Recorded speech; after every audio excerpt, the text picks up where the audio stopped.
Gopi Jana Vallabha Girivardhari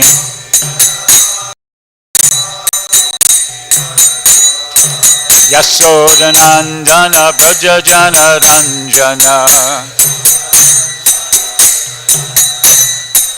Yasodhanandana Braja Jana Ranjana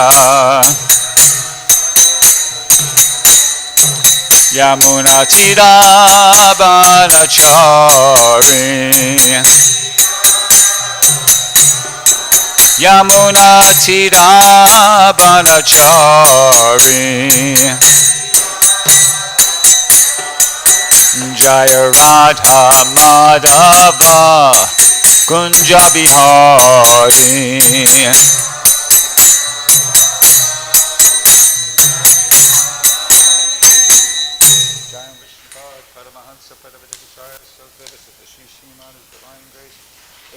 Bhaktivedanta Swami Srila Prabhupada ki jai. ISKCON BBD Founder Acharya Srila Prabhupada ki jai. Grantharaj Srimad Bhagavatam ki jai. Gaur Premanandi.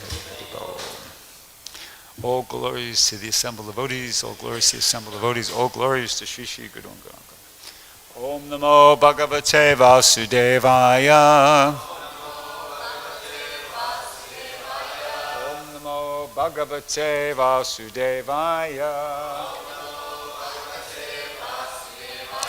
Om Namo Bhagavate Vasudevaya. So reading from Srimad Bhagavatam, 4th Canto, 2nd chapter, text 2.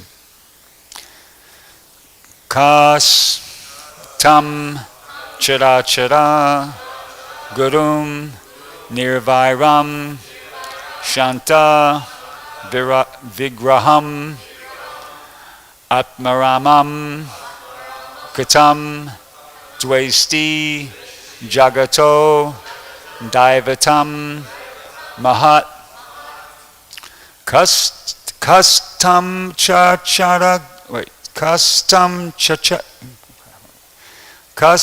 carācara-guruṁ kathaṁ carācara-guruṁ nirvairam śānta-vigraham śānta-vigraham ātmārāmam kathaṁ dveṣṭi jagato daivatam mahat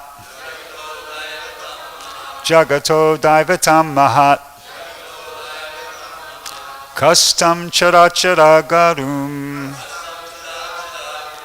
nirvairam śānta-vigraham ātmārāmam kathaṁ dveṣṭi jagato daivatam mahat. Others.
Ka Hu Dakṣa Tam him, Lord Śiva, cara-acara of the whole world, both animate and inanimate. Gurum, the spiritual master. Nirvairam, without enmity. Śānta-vigraham, having a peaceful personality. Ātma-ārāmam, satisfied in himself. Katham, how. Dveṣṭi, hates. Jagato, of the universe. Daivatam, demigod. Mahat, the great. Translation and purport by His Divine Grace A.C. Bhaktivedanta Swami Srila Prabhupada. Lord Śiva, the spiritual master of the entire world, this is Vidura speaking, by the way. Lord Śiva, the spiritual master of the entire world, is free from enmity, is a peaceful personality, and is always satisfied in himself. He is the greatest among the demigods. How is it possible that Dakṣa could be inimical towards such an auspicious personality? Purport. Lord Śiva is described here as carācara-guru, the spiritual master of all animate and inanimate objects. He is sometimes known as Bhūtanātha, which means the worshipable deity of the dull-headed. Bhuta is also sometimes taken to indicate the ghosts. Lord Śiva takes charge of reforming persons who are ghosts and demons, not to speak of others who are godly. Therefore he is the spiritual master of everyone, both the dull and the demoniac, and the highly learned Vaishnavas. It is also stated, Vaishnavanam yata Shambhu.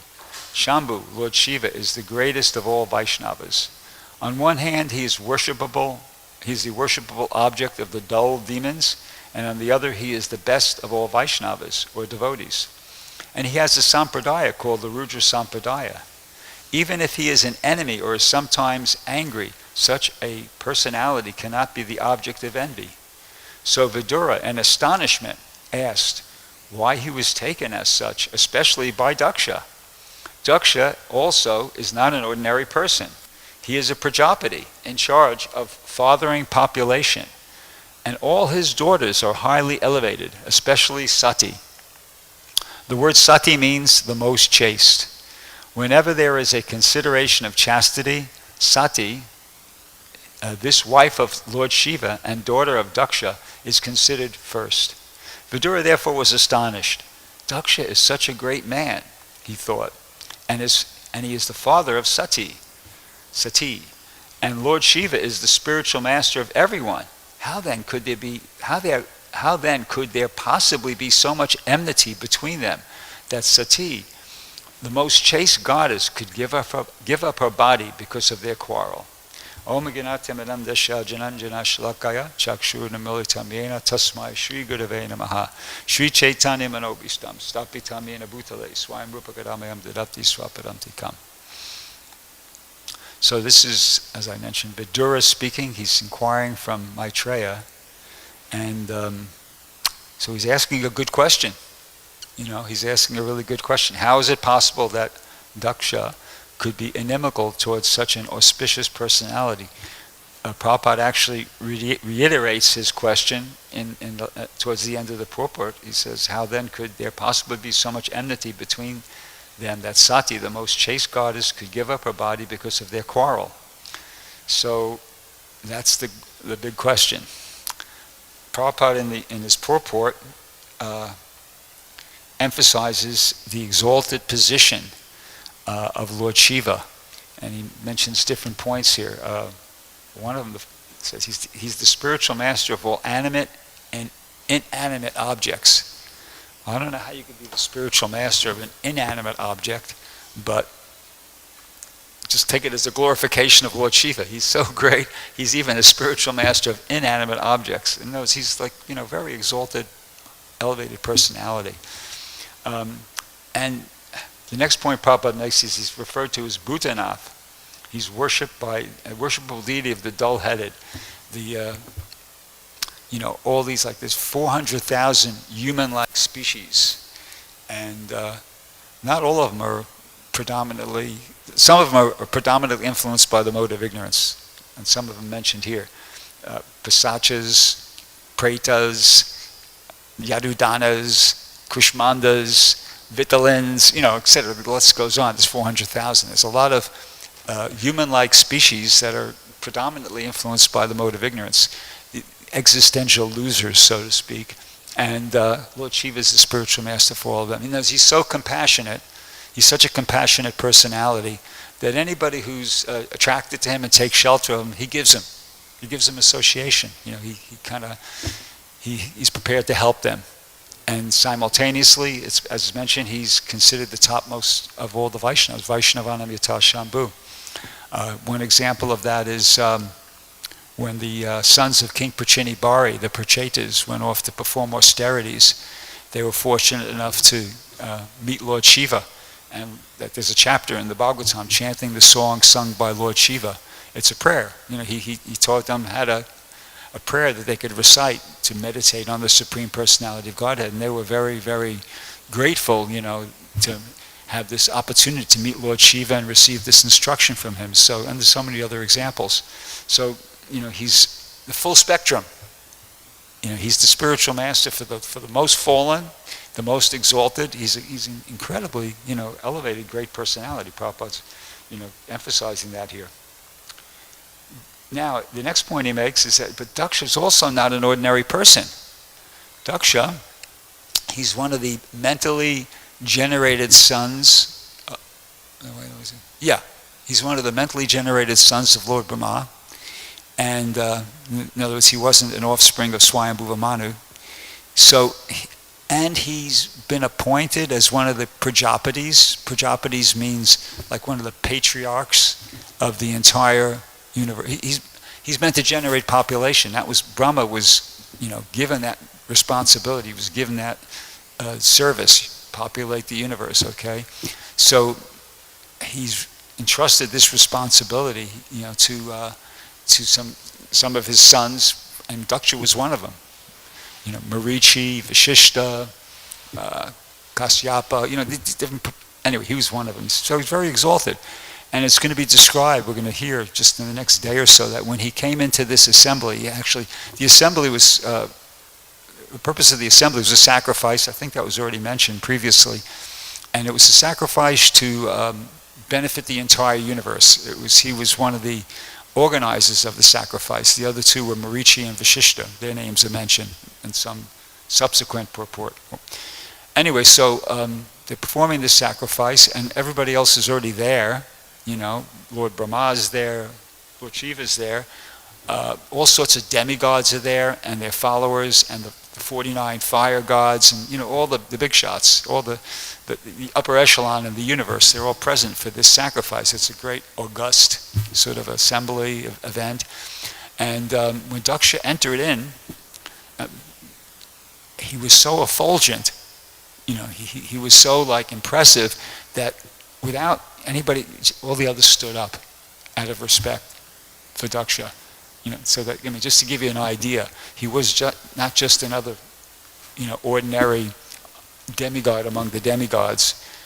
He was, or even a Prajapati, he was considered really special because they all stood up to show him special respect, So he's a very special personality. So once again, and Prabhupada elaborates upon his qualifications that he was the father of many daughters, and he did a good job bringing them up. His daughters were very illustrious and famous within the universe, and the most famous among all of them was Sati, and she was famous as being the most chaste. Of course, she wasn't married yet at this point, but chastity, in reference to her, would mean she was perfectly behaved. She was just perfectly behaved socially. She knew how to, conduct herself in every different situation, and not a sense of anything lusty or, mode of passion. No, she just was a perfect, there's the expression, a perfect gentleman.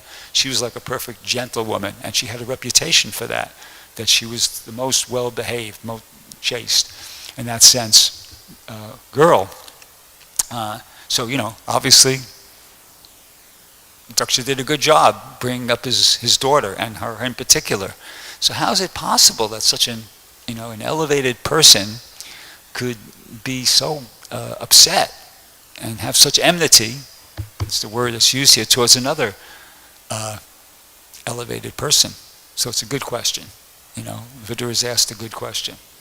So, there's a nice verse in the 10th canto of the Srimad Bhagavatam. It's actually Krishna speaking to the gopis. And it's the first verse from the Bhagavatam that Prabhupada quoted in any lecture he gave. And it goes like this: Yasyatma buddhi kunape tridatutke swadi kalatra deshu boma ijadi yatirta buddhi salile nakarhichit janeshu abigeshu saeva gokara. And the translation is: one who identifies himself as the inert body composed of mucus, bile, and air, who assumes his wife and family are permanently his own, who thinks an earthen image or the land of his birth is worshipable, or who sees a place of pilgrimage as merely the water there, but who never identifies himself with, feels kinship with, worships, or even visits those who are wise in spiritual knowledge, such a person is no better than an ass or a cow. See, so that's kind of the answer to the question. Basically, both of them were exalted, elevated in a material sense, Lord Śiva and Dakṣa. Unfortunately, Lord Śiva was elevated also in a spiritual sense. Dakṣa was not. He was elevated materially.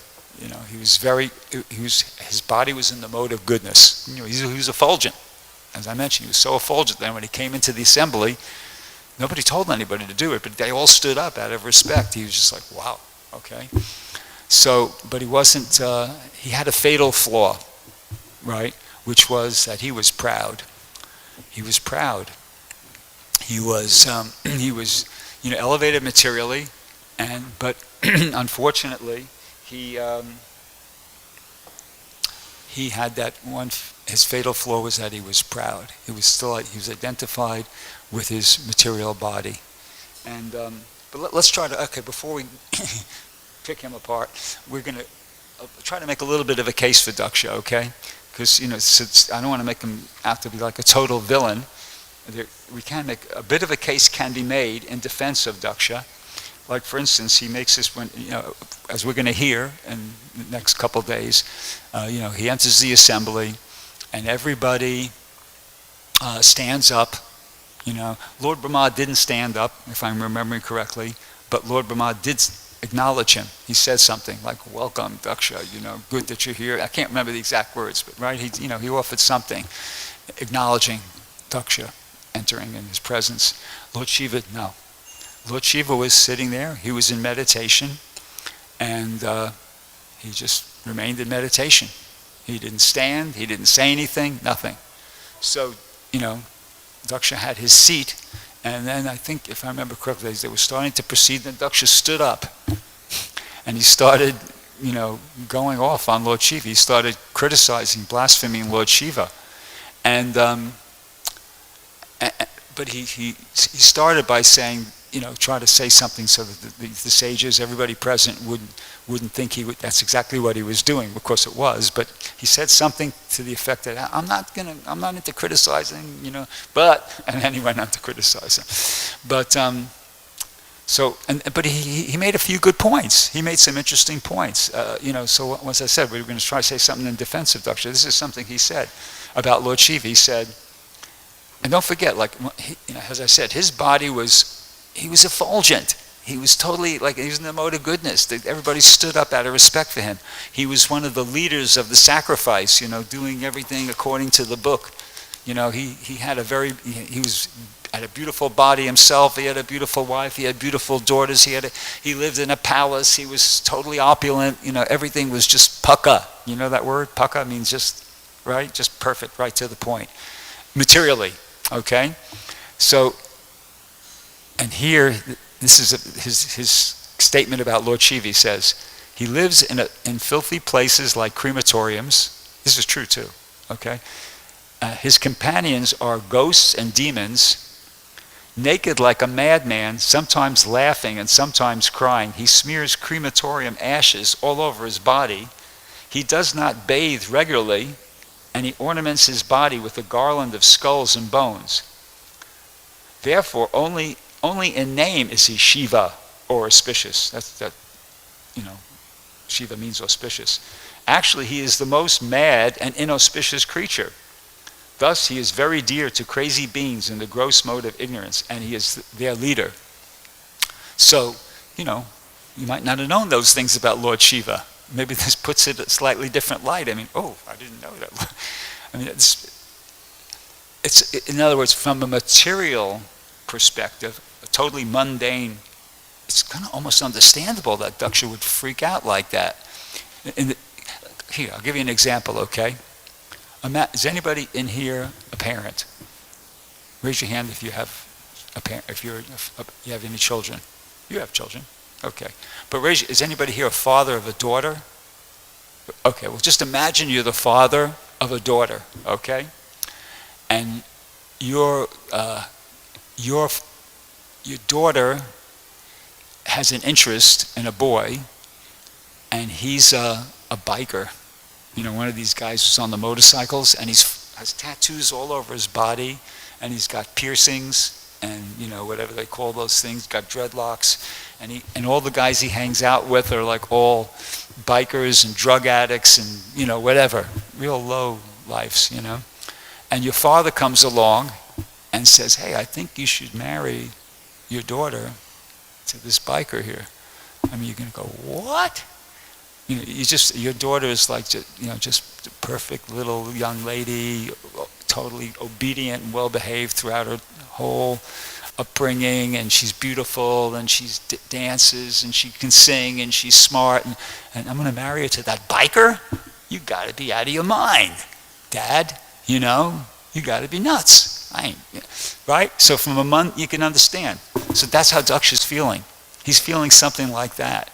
Like, what? I'm supposed to marry my daughter, Sati, who's the most chaste. She's celebrated, recognized as the most chaste girl in the entire universe, pretty much. And I'm supposed to marry that guy?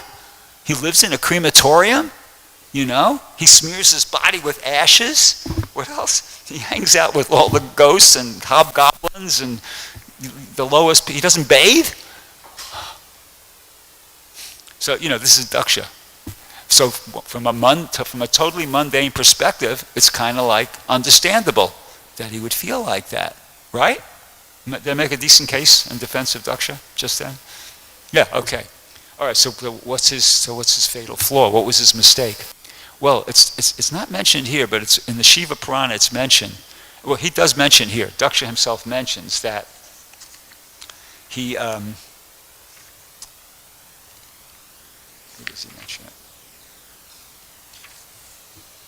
Well, I can't find it. But Dakṣa, in addition to saying all this, he says, I was obliged to give my daughter to Shiva by Parameshtina. Yeah, Parameshtina. Parameshtina is the supreme teacher in the universe. So who is that? That's Brahma, his father. In other words, Brahma, it happened like that. I mean, I gave that hypothetical situation because it was like kind of an analogy. Brahma asked or instructed Lord Śiva. I don't know if it was he instructed him, suggested to him, tried to, whatever. Don't have a lot of details, but it came from Brahma that you should marry Sati to Lord Śiva, and he's considered Parameshtina, the supreme teacher. So.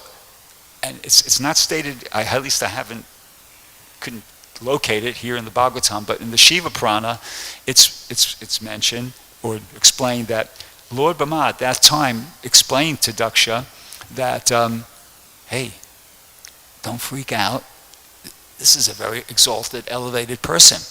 He's actually like on the level of the, Brahma, Vishnu, Shiva, he's one of the controlling deities of the universe, and he kind of explained to him, or tried to, what Shiva's position was. But unfortunately, Dakṣa didn't get it. It was like water off a duck's back. He couldn't take it to heart. And that was the cause of his downfall. Because he was so much in the bodily concept of life, he couldn't hear his father. It's not like he was totally oblivious as to who Lord Śiva was. He wouldn't accept it. See, his father at the time when the marriage was being arranged explained to him, according to the Shiva Purana, that he was in a very elevated, special, exalted personality, and he should have been able to figure that out, because when in the assembly there's Lord Śiva seated on an exalted seat along with Lord Brahma. What was he? Was he gate crashing? You follow what I'm saying? Say this Sunday is going to be the Tulsi wedding here in the temple room, okay? So that, it takes place right there. So if somebody came in, if Radhanath Maharaj came and sat down here on the Vyasasan, I wouldn't say anything. I would say, okay, fair. But if some homeless person off the street came and sat down on the Vyasasan, me and everybody in the temple would go, what's going on here? In other words, Lord Śiva belonged there. If he was a gate crasher, all these other sages and demigods, and they would have, who's this guy sitting on the exalted seat next to Lord Brahma? No, everybody could understand he belonged there. You follow what I'm saying? It's a good point. Everybody else, and it's mentioned that all these elevated demigods and Prajapatis and all, as I said, the upper echelon of the universe were out there sacrificed. Nobody else had a problem with Lord Śiva being there. Nobody else had a problem with Lord Śiva not standing up when they all stood up, or not, just continuing his meditation. Nobody else had a problem with that. So in those, Dakṣa had ample opportunity to understand the exalted position of Lord Śiva, but he chose not to.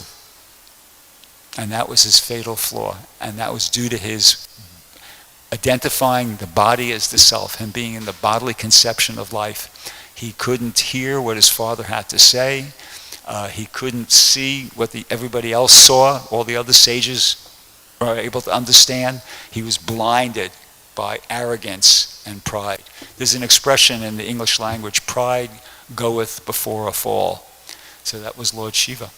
He was proud because he was puffed up. He was, what? Dakṣa, sorry, thank you. Yeah, so that was it. And because of that, he blasphemed Lord Śiva. He lost his head, and he went off criticizing and blaspheming Lord Śiva. So first he figuratively lost his head, and then we're going to hear how, a little bit as the story unfolds, he literally will lose his head. He will literally lose his head, as predicted, or kind of predicted, but he was cursed by Nandishvara, one of the followers of the principal, chief follower of Lord Śiva. Nandishvara is Lord Shiva's bull carrier, and he actually, and as part of a curse, he said that Dakṣa will soon have the head of a goat, and that's what happened. He got his head chopped off by Virabhadra, and fortunately, by the mercy and the grace of Lord Śiva, he got another head. He got the head of a goat, and he also received another vision. But he had to have, he had his head cut off. So there's a lesson here, a great lesson for us, which is that we have to really endeavor and try to hear. He couldn't. Lord Brahma was his father, and he's also, as he himself acknowledged, Dakṣa acknowledged, Parameshtina, the supreme teacher in the universe. But he didn't pay attention. If he heard, as I said, it was like water off a duck's back. He didn't take it to heart.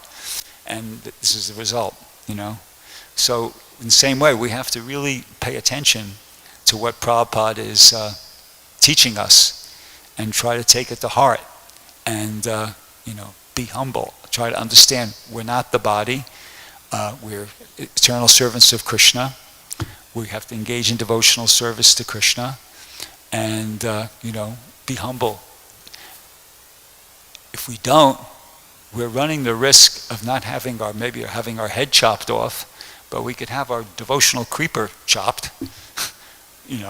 Our devotional service could be very much hampered. And this is very practical, because you might be thinking, well, okay, I'm kind of out of bodily concept of life. But if you don't get out of the bodily concept of life, especially in this, as I said, I gave the point, from a totally mundane perspective, Daksha's behavior was not so unreasonable. It's understandable that some highly elevated person, like in that story about the two Brahmins that went on the pilgrimage, the young Brahmin and the old Brahmin. The old Brahmin was aristocratic, the young Brahmin was just poor and practically uneducated. So, Daksha's very aristocratic, and Śiva doesn't appear, he doesn't come off as aristocratic, although he's actually, if somebody could see beneath the surface, he's the most aristocratic, but Daksha couldn't. Anyway, so it's understandable from a totally mundane perspective how Daksha could think like that and behave like that, but his problem was he wasn't in a totally mundane situation. And the same holds true for us. You see, this is not material life. When you're living in the association of the devotees, okay, there's a certain aspect of just regular old life, but it's all the devotees are also aspiring servants of Krishna. See, so if we don't get ourselves out of the bodily concept of life, then it's inevitable. You can't help it. You're going to see everybody else in the bodily concept of life, and you're running the risk of disrespecting devotees. And when you disrespect devotees, right, this is what happens. Something not good. As I said, you might not get your head chopped off, but your devotional service will be negatively impacted. So it's very important to try to follow the instruction, follow what Prabhupada's given us, chant 16 rounds, follow the four good principles, come to the morning program, read the books, be engaged in service, do everything we possibly can to get out of the bodily concept of life, and in this way reduce the risk of seeing the body of a devotee rather than seeing the devotee, rather than seeing the service attitude, seeing the surrender to Krishna. In other words, if we focus on devotees' idiosyncrasies or external things like Daksha was, he was focusing on the external, right? He wasn't focusing on the fact that, Lord Śiva is able to meditate on Krishna, without stopping, or nothing, no appreciation for any of Shiva's spiritual qualities, just focusing on the external, and as a result, this is how he behaved, and this is what happened. So in the same way, we have to, endeavor to not focus on the external. Everybody's got their idiosyncrasies. Everybody, me too, probably more than anybody else.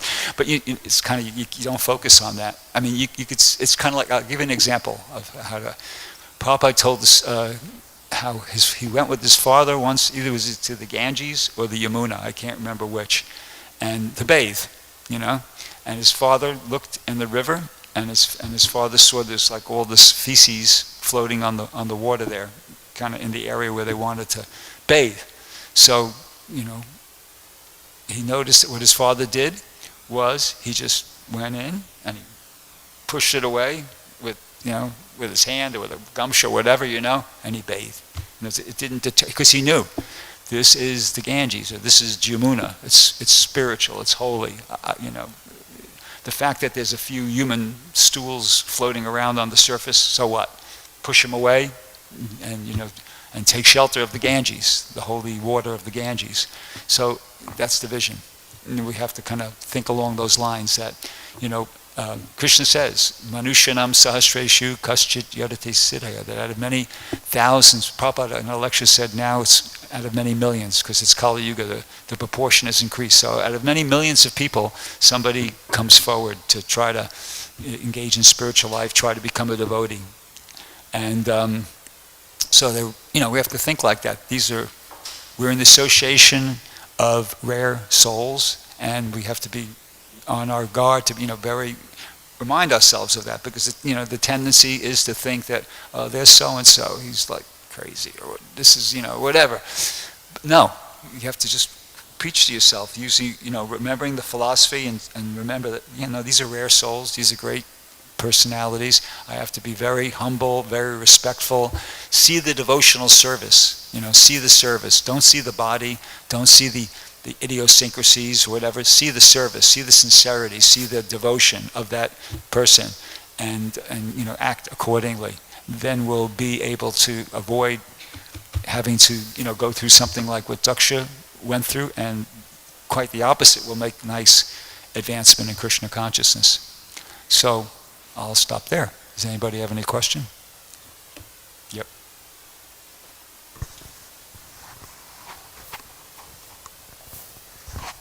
Thank you, Prabhu. The question would be that Lord Śiva knew his position also as who he was, and that's why he didn't have to oblige to stand up. And I'll give you another example of this.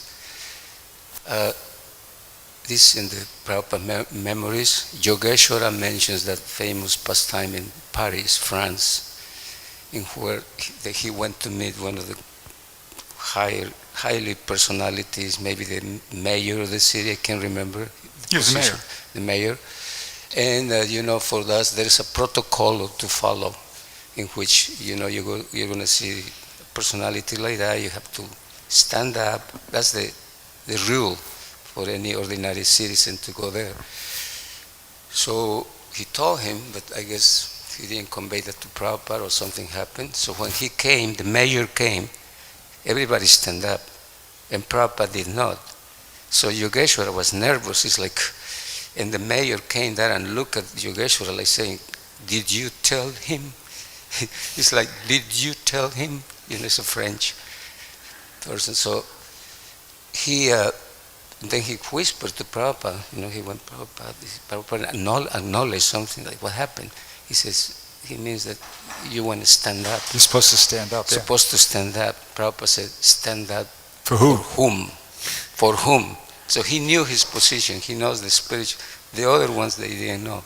So with that example, I was just thinking that Lord Śiva probably knew, or he was totally in samadhi, that doing his meditation, that he didn't notice that, or he knew maybe that was my question. Definitely, either that or he both. He knew, and therefore, why should I stand up for him? Either or both. Lord Śiva, either he was totally in samadhi and he was oblivious to what was going on, or he wasn't and he was aware of what was going on, but he understood that I don't have to stand up. Here's the thing. Dakṣa is an additional point. Dakṣa was seeing him as his son-in-law. So because he was thinking, this is my son-in-law, and he's not showing me any respect at all. So once again, bodily concept, bodily platform of life, thinking in terms of the body. He's my son-in-law, and he's not even, everybody else is standing up, and even Lord Brahma is offering me some praise or whatever, and here's my son-in-law, and he doesn't do anything. So, but once again, he was seeing everything externally, and he wasn't able to appreciate Lord Shiva's spiritual position. Because on the other side, we hear also many times in the Krishna book that, for example, even Lord Krishna, when Narada Muni will come, everybody will stand up, the Pandavas and the kings or anyone. But in this case, he did not. But now it's a reflection of Dakṣa being the progenitor, the leader of the universe, to procreate the universe. He's an administrator, he's a kshatriya. They carry that passion. And it's not the only time. With Narada Muni, he had an encounter when he had thousands of sons, and Narada Muni converted them into, devotees. Like, what are you doing? Wasting your time. Just human life is meant to go back to Godhead. We're convinced. And then Dakṣa got really angry. The second time, same thing. And then later on, he just, okay, I'm just going to have daughters. So it seems like that teaching there also is like, even if you're in the greatest position as an administrator, manager, if you don't have the spiritual vision, you are in big trouble. Yeah, it's a fact. And it also makes you, at least makes me think that, wow, material energy is very powerful. That, he had instruction from Lord Brahma, but couldn't get it. Just like Indra. Indra's pretty elevated. He's the king of heaven, right? But Prabhupada said he's prostitute hunter number one. It's, you know, it's kind of like, these are posts, right? They're not, you know, spiritual personalities. I mean, so that's just the nature of that. That was Dakṣa's nature. That's the next. Even in another creation, he behaves similarly, right? And Indra behaves in a lusty way consistently, you know. So once again, it's just the lesson for us is take it really seriously, because material nature energy is very powerful. And unless we really, you know, like Krishna says, daivahi esha gunamayi mama maya dadachaya, this divine energy of mind consisting of the three modes of material nature is very powerful. He uses the word dadachaya, which means insurmountable. But mameviya papajante mayamitam tadantita. But if somebody surrenders, if somebody really grabs on to Prabhupada's lotus feet, takes shelter of the instruction of the spiritual master, then there's a hope.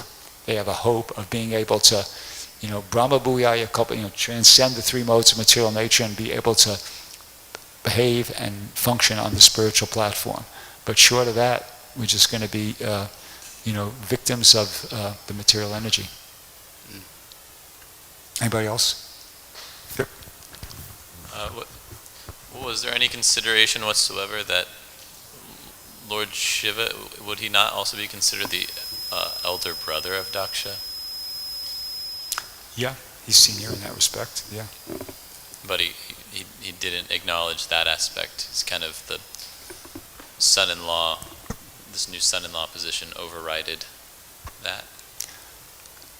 Yeah, Dakṣa wasn't able to appreciate any of the good stuff about Lord Śiva, that he was his older brother, that he's one of the, you know, guna avatars, that everybody else was respecting him, that he was told by his own father, as I mentioned, it's not, I couldn't find it in the Bhagavatam, but apparently it's in the Shiva Purana.